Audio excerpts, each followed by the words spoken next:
सर्वत्र साधिके शरण्ये त्र्यम्बके गौरी नारायणी नमोस्तुते।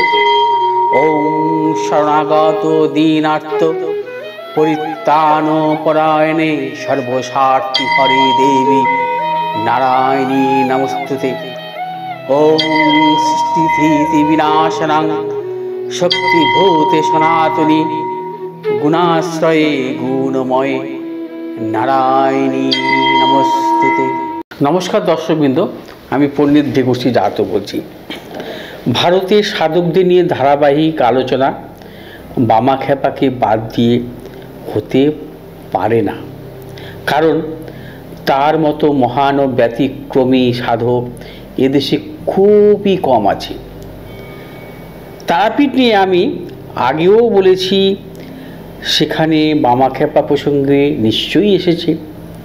তার জীবন সাধনা অলৌকিক ঘটনাবলী একাধিকবার আলোচিত হয়েছে। আজকের পর্বে তার জীবনে একটি বিশেষ সময় এবং ঘটনাকে আপনাদের সামনে তুলে ধরব। দেখতে থাকুন মনের কথার আমার এই অনুষ্ঠানে।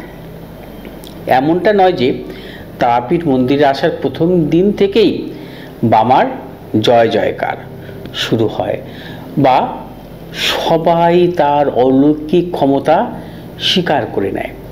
তারাপীঠে মা তারার সঙ্গে বামাখ্যাপাকে ভোগ দেওয়ার যে রীতি প্রচলিত হয়েছে, তার সাথেও জড়িয়ে আছে এক অলৌকিক ঘটনা, যা বদলে দিয়েছিল বামাখ্যাপার জীবনেও তার প্রতি মানুষের দৃষ্টিভঙ্গি। তারাপীঠ মন্দির প্রতিষ্ঠা করেছিলেন নাটোরের রাজপরিবার। একদিন নাটোরের রানী স্বপ্ন দেখলেন মা তারা মন্দির ছেড়ে চলে যাচ্ছেন। ঘুম ভেঙে কাঁদতে কাঁদতে তার আরাধ্য দেবী মা তারাকে স্মরণ করলেন রানী।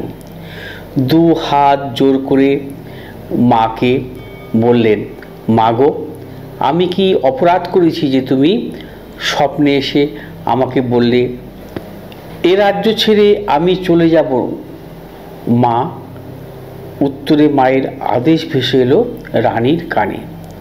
মা বললেন, মন্দিরের পুরোহিত আর দারোয়ান মিলে আমার পাগল ছেলে খ্যাপাকে প্রচণ্ড মারধর করেছে।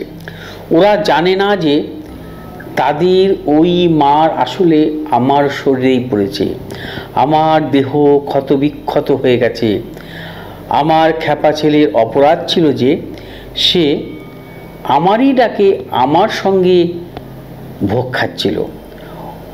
ওই রকম প্রচণ্ড মার খাওয়ার পর থেকে 3 দিন হয়ে গেল ছেলেটা আমার কিছুই খায়নি। তাই আমি 3 দিন ধরে জল স্পর্শ করিনি। তুই বল, ছেলে না খেলে মা কখনো খেতে পারে? মায়ের কাছে ক্ষমা চাইলেন রানী। ভোরবেলাতেই রানী ছুটলেন মন্দিরে। তার মুখে গত রাতের ঘটনা শুনে সবাই স্তম্ভিত। জানা গেল ঘটনা সত্যি। কদিন আগে বাবা মন্দিরে ভোগ খেতে ঢুকেছিল, তখন পুরোহিত এবং দারোয়ান মিলে তাকে বেধড়ক মেরেছে। সেই থেকেই বামা কিছুই খাচ্ছে না। সব শুনে সেই সময় রানী নির্দেশ দিলেন, আজ থেকে এই তারাপীঠ মন্দিরে তারামায়ের সঙ্গে তার পাগল ছেলেকে অর্থাৎ মহাসাধক বামাখ্যাপাকেও ভোগ দেওয়া হবে। তারাপীঠে এইভাবেই শুরু হয়েছিল মা তারাও তার স্নেহের খ্যাপা সন্তান বামাকে একসাথে ভোগ নিবেদনের রীতি। বামাখ্যাপার জীবনে অলৌকিক ঘটনা এত বেশি যে তার তাৎপর্য এত গভীর যে একটি পর্বে শেষ করা যায় না। মনের কথার আগামী কোনো পর্বে আবার তার জীবনের গুরুত্বপূর্ণ একটি দিক আপনাদের সামনে তুলে ধরব। আজ এখানেই বিদায় নিলাম। ভালো থাকুন, সুস্থ থাকুন, নমস্কার।